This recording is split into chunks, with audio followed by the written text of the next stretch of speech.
Will we get to see the ESPN ACC agreement? Judge Bledsoe says part of it.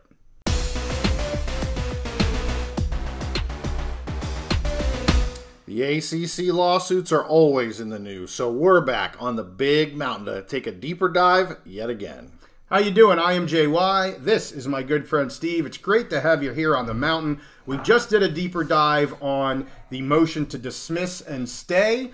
Now we're going to do a much shorter episode on the motion to seal. The judge was unsure if he would get this out before the April 9th hearing in Florida, but he got it out a day after he did the motion to dismiss. So he was working overtime, making sure he could get this out.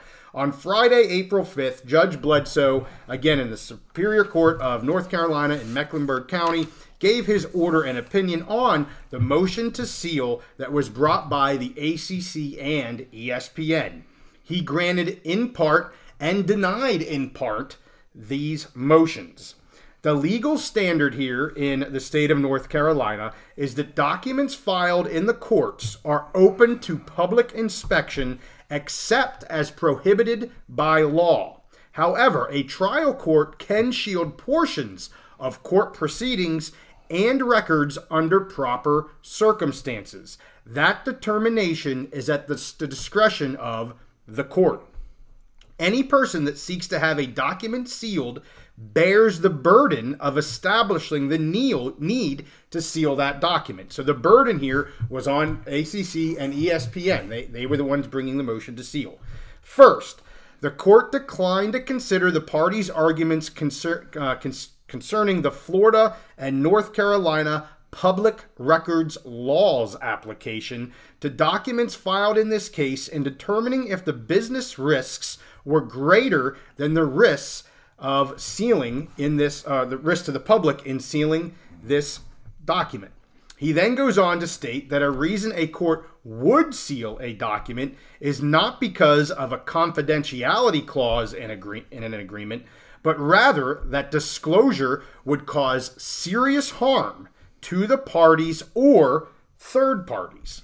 After review, he concludes that partial sealing is appropriate for several reasons, and I'll lay them out. First, financial information, pricing terms, and internal business strategies are included within the categories that North Carolina courts have treated as confidential and proprietary trade secrets that may warrant protection.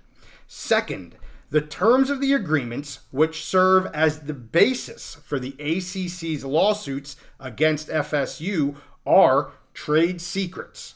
The ACC also alleges that FSU breached its obligation to protect confidential information of the agreements that the ACC now seeks to have sealed.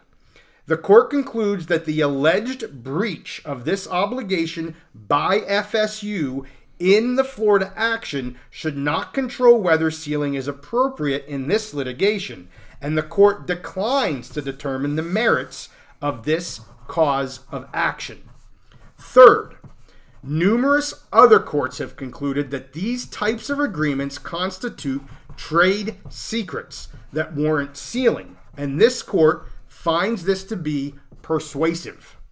Fourth, the privacy interests of a third party, ESPN, deserves special consideration and weigh in favor of sealing. The court agrees with ESPN that these agreements contain trade secrets and highly sensitive commercial information that should not become collateral damage in this lawsuit. So the court concludes that sealing experts of the agreements is appropriate. The court actually then agreed with FSU that some of the ACC redactions are arbitrary, inconsistent, and overboard. He points out that the ACC redacts general descriptions that are in the agreement. He actually had to ask for one of these in more detail. We saw that through some of the affidavits and back and forth that we talked about on a previous episode. The court therefore then directs that ACC file a revised public version of the relevant filings that do not redact these terms, since they have been publicly disclosed in the ACC's own pleadings. He then goes into details about what can and cannot be sealed and gave the ACC until April 15th to file a revised public redacted version of their complaint. So, not too surprised here. You know, when we talked about this, we thought they were going to, we thought he would probably just seal the whole thing. And he went into detail and said, well, no, you don't have to seal the whole thing. There are certain pieces that he considers trade. And you heard me say trade secrets 3 different times. He's 100% clear that in his mind, this is some of this data are trade secrets. And he laid out what those were: financial information, pricing terms, internal business strategies. They're going to have to be redacted. So what are you thinking, Steve? So I think there was a couple interesting parts, yeah, and probably one big surprise to me.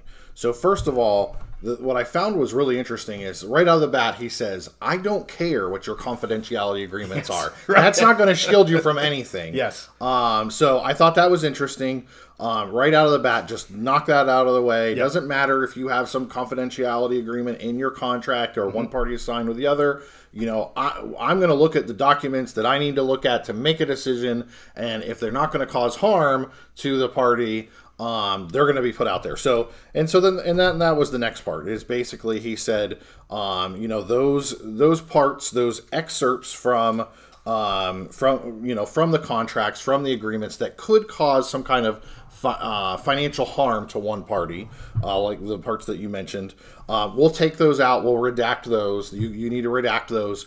But all this other stuff that's just germane to the contract. Well, stuff that doesn't deal with that privacy, those trade secrets and those privacy items, we're not going to redact. We're going to leave this open to the public. So to me, I was a little surprised that he didn't just seal everything and then come back later. Yeah. And I did have kind of a question that I thought to myself as I was reading this. In the arguments, the attorney for the ACC was very clear, like we've talked about. He's been in that court a long time. He knows what that judge, how he wants his documents filed, what should already be redacted, and only submitting parts that are documents or parts of documents that are germane to the case that don't contain this private information. So it makes me wonder, and this was the one part of the case where we had a third party, which is ESPN. Correct. So it makes me think that maybe the ACC lawyers, the reason that they went above and beyond is because they were worried about their responsibilities to ESPN. Okay. So they can say, hey, well, we tried to have all this redacted. You wanted to have all this redacted. Now the court is saying we're only going to they're going to make the decision on what parts we're going to redact. Yeah. So I think they probably played that part pretty smart. Yes. I think they had to do that. At least they thought they did. As a partner with ESPN for their own confidentiality agreements within the ESPN agreement. And at this point, they're like, that is not our fault. CYA. Yeah, we're CYAing, yep. And this is, as I said early on, at the discretion of the court. This is now up to the judge. It's not up to us anymore. Yep. We asked for the seal. We told you we would do that. We told you we'd keep it confidential. This is now in the court's hands, and it's up to his discretion. I agree. And he actually, I talked about how the judge, I thought at least, kind of slapped the hands of FSU in the motion to dismiss on certain items. He slaps the ACC's hands a little bit here towards the end when he points out that the ACC actually has redacted things that are just general descriptions. There's no need to redact this stuff. And to your point, he knows how things roll. Yes. Or if they didn't give him arbitrary, I shouldn't say arbitrary, but just very vanilla definitions that has zero trade secret ability to it, it probably irked him a little bit that he has to write an email and be like, hey, I need the definition here, guys. Like, no judge wants to do that. No. He wants to be able to get his filings. Totally agree with you, and I really feel like that was due to kind of the interference of ESPN as that third party, or just the ACC trying to, like we just talked about, keep their own, protect their own interests, cover their own ass. Sure. Yeah.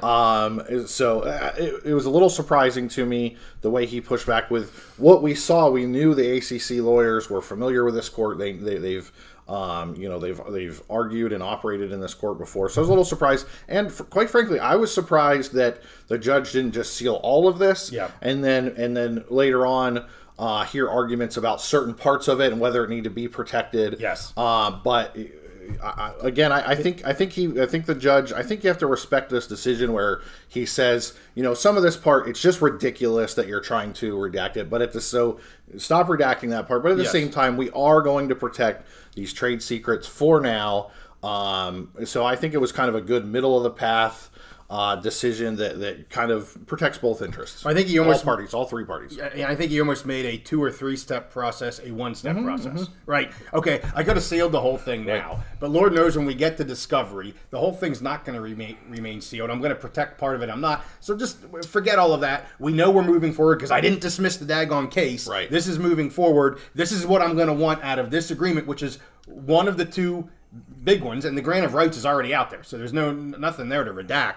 He kind of, I don't say he got ahead of himself, but he's like, we're going to handle this now because I don't want to have to deal with this again. Yeah, and I think that's the way he's used to doing business, and I think it kind of annoyed him maybe that okay, why aren't we doing this the way we normally do it? Sure, good point. I actually found it interesting that he just jumped over the whole public records law. That and early on he said he's declining to consider the arguments based on these Florida records law. Again, almost like the materiality piece that we talked about with the motion to dismiss, and the standing piece, where he's like, you guys aren't talking about standing. You guys are talking about whether or not you were authorized to do this. Again, I'm not looking at public records laws.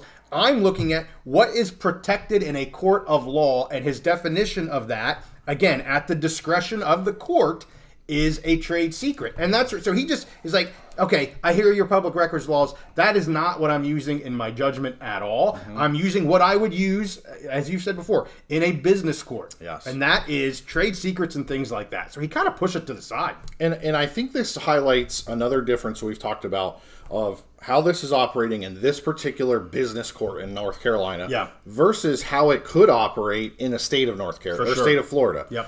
We talked about, so the ACC and ESPN, as far as I know, they still haven't filed any kind of motion to seal or protect in Florida. And there was some back and forth as to why that was, and they said something like, well, if we did that, then people would know the information that we don't want to get out, which seemed kind of silly at the time.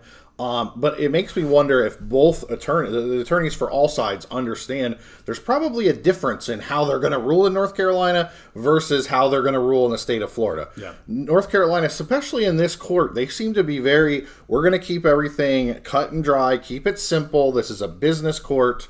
Whereas the state of Florida has a reputation, especially with these privacy law or the sunshine laws and whatever that the FSU fans love to tout as we've got sunshine laws in Florida. Well, every state, nearly every state has sunshine laws or some version of that. But it kind of highlights where I think maybe all of the parties think there could be a different viewpoint or a different ruling in the state of Florida than in the state of North Carolina. It's just kind of interesting. Well, they've gone about it 2 different ways, and I think you're going to get to the same end in both courts. And that is there's going to be discovery, assuming there's going to be discovery, and some of these documents will have parts of them protected. It's going to happen in Florida too.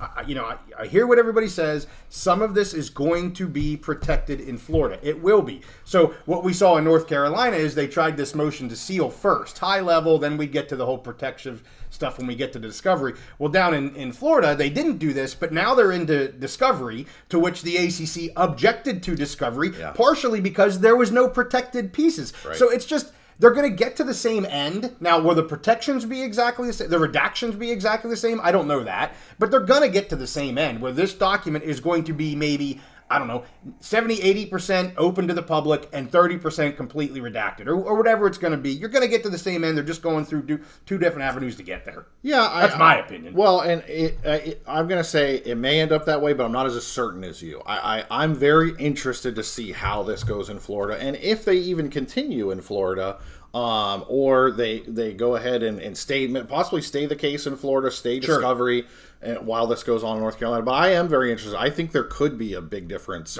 in the state of Florida. Well, I don't know if there will be or not. I'm just interested to see if there will be. Fair enough. Yeah. I think we're interested in all of this. Yes. Every day is a new and exciting adventure, as a good friend of mine once said. So, did you know the state of Florida has sunshine laws? No. Yeah. Well, thank you for saying that. Yes. But hey, with that, we'll wrap this one up. I know April 9th was the hearing down in Florida. We're going to have a lot of good stuff coming out after that. Everybody knows that have seen us before. We are not a breaking, well, usually not a breaking news. We do it every so often. But we're a deeper dive. We want to view the hearing, digest the hearing, give you our feedback and our thoughts on that. So that's what we did here as well. With that, hey, make sure you like this episode. Subscribe if you like our content. We'll see you guys next time on the Big Mountain. Seal it.